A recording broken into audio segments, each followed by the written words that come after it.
Hello friends, welcome to my channel. Mumbai Indians দলের মধ্যে ক্রিকেটাররা ভাগ হয়ে গিয়েছে বলে শোনা যায়। কেউ কেউ নাকি রোহিত শর্মার পক্ষে, কেউ আবার হার্দিক পান্ডার পক্ষে। এবার শোনা গেল ভারতীয় ক্রিকেটাররা নাকি রোহিত শর্মার পক্ষে, বিদেশিরা হার্দিকের। এবারের আইপিএলের শুরুর আগে মুম্বাই অধিনায়ক করা হয় হার্দিককে। 5 বার ট্রফি জয়ী অধিনায়ক রোহিত শর্মাকে সরিয়ে দেওয়ার ঘটনা অনেকে মেনে নিতে পারেনি। এবারের আইপিএলে প্লে অফে উঠতে পারেনি মুম্বাই, সেই কারণে হার্দিককে নিয়ে সমালোচনা হয়েছে। সূত্রে খবর, সাজঘর ভাগ হয়ে গিয়েছে দুই অধিনায়কের জন্য। এক সংবাদ মাধ্যম সূত্রে খবর, বিদেশি ক্রিকেটাররা হার্দিকের পক্ষে, কিন্তু ভারতীয় ক্রিকেটাররা পছন্দ করে রোহিত শর্মাকে। ভারতীয় ক্রিকেটাররা চাইছে রোহিত আবার অধিনায়ক হিসেবে ফিরে আসুক।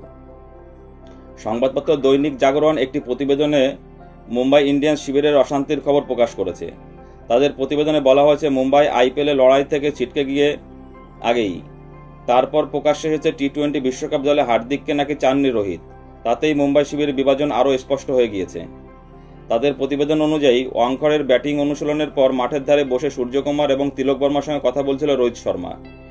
সে সময় নেটে অনুশীলন করতে যাচ্ছিল হার্দিক। তাকে দেখেই রোহিত সেখান থেকে উঠে মাঠের অন্যদিকে চলে যায়।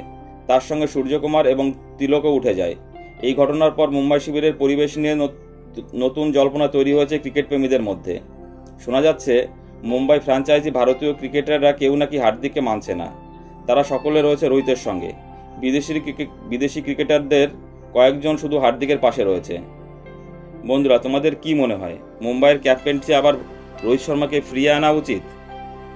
এবং হার্দিক যে ভারতীয় টি-20 বিশ্বকাপ দলের সহ অধিনায়ক হয়েছে, সেক্ষেত্রে কতটা যুক্তিযুক্ত? প্লিজ কমেন্ট করে জানাবে। আর চ্যানেলটি ভালো লাগলে অবশ্যই লাইক, কমেন্টস এবং শেয়ার করে দিও বন্ধুদের সঙ্গে, এবং চ্যানেলটি সাবস্ক্রাইব করে দিও বন্ধুরা। সবাই ভালো থেকো, ধন্যবাদ।